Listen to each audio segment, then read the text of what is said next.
Assalamualaikum warahmatullahi wabarakatuh. Kembali di channel Eko 488 ya. Semoga sahabat semua dalam keadaan sehat dan selalu diberikan rezeki yang berkah dan berlimpah. Nah, oke, pada kesempatan kali ini saya akan berbagi tips seputar penghematan listrik kulkas ya, khususnya buat ibu-ibu nih. Eh, Pertama, sensor di dalam kulkas itu ada dua ya, sensor panas dan sensor dingin ya. Sensor panas dia akan bekerja ketika suhu kulkas itu panas ya teman-teman, atau mesin itu panas ya atau overhead, dia akan mati ya. Kulkas itu akan mati jika mesin itu panas atau overhead. Yang kedua ada sensor dingin ya, yaitu akan berhenti bekerja jika suhu yang diinginkan sudah tercapai ya teman-teman. Nah, apa hubungannya dengan tips yang akan saya berikan? Nanti kita simak selanjutnya ya. Nah, untuk tips yang pertama ini, jangan terlalu sering buka tutup pintu kulkas ya, karena pada saat pintu kulkas dibuka dan tutup ya, uap dingin yang ada di dalam kulkas itu akan tercampur dengan suhu yang ada di sekelilingnya ya, dan nantinya suhu yang tadinya sudah lumayan dingin akan meningkat kembali ya, dan proses pendinginan akan jadi lebih lama.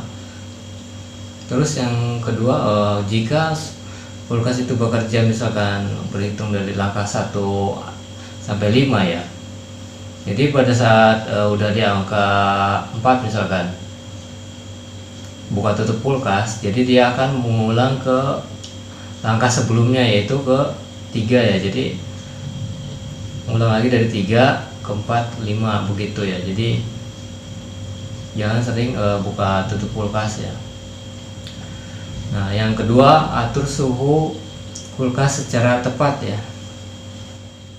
Cara menentukan suhu kulkasnya di sini ya. Nah, ini ada min, medium, dan maksimal ya. Bagaimana kita mengaturnya? Kita lihat isi freezernya di sini ya teman-teman. Jika isinya itu sedikit, teman-teman bisa mengaturnya di sini di angka 9 ya.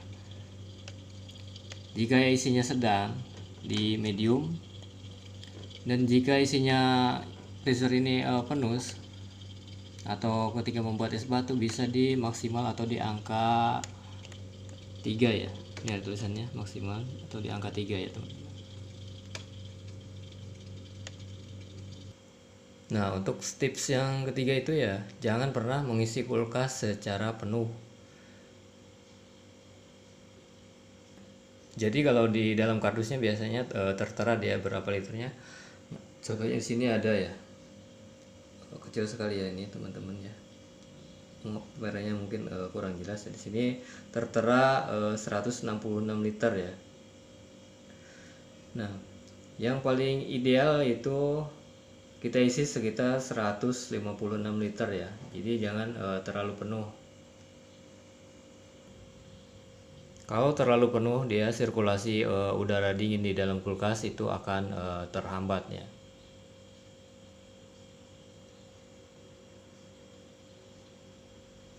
Nah, untuk tips yang keempat itu, jangan pernah memasukkan makanan panas ke dalam kulkas ya. Jadi tunggu di luar dulu sampai suhu mencapai suhu ruangan ya, baru kita masukkan ke dalam kulkas ya. Karena ketika kita masukkan makanan panas ke dalam kulkas, maka sensor akan yang seharusnya sudah mau dingin, taruhin makanan panas ya, dia akan lama kembali untuk proses pendinginannya. Dan apabila dicampur dengan makanan lain, rasanya juga akan berbeda ya teman-teman. Nah, untuk tips yang kelima ya, bersihkan kulkas secara rutin ya, dan bersihkan dari bunga salju ya. Ini bunga saljunya ini seperti ini. Apabila sudah tebal, kita bisa membersihkannya ya. Kalau yang kulkas sekarang sudah ada tombol penghancur bunga esnya ya teman-teman. Sini kita tinggal kita tekan dan tunggu sampai dia mencair ya. Dan apabila kulkas-kulkas yang sebelumnya yang belum ada tombol penghancur bunga esnya, mungkin bisa langsung dicabut colokannya atau dimatikan dulu sampai bunga esnya mencair ya.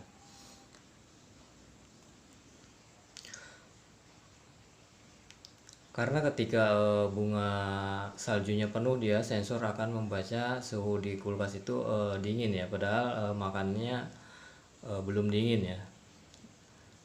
Jadi terbaca dingin, jadi mengakibatkan mesin berhenti bekerja ya, memerintahkan mesin untuk berhenti bekerja karena sudah terbaca dingin.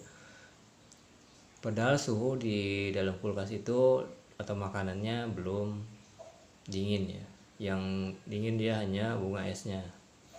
Jadi sebaiknya dibersihkan secara tips dari saya. Semoga bermanfaat ya. Billahi taufiq wal hidayah. Wassalamualaikum warahmatullahi wabarakatuh. Semoga bermanfaat.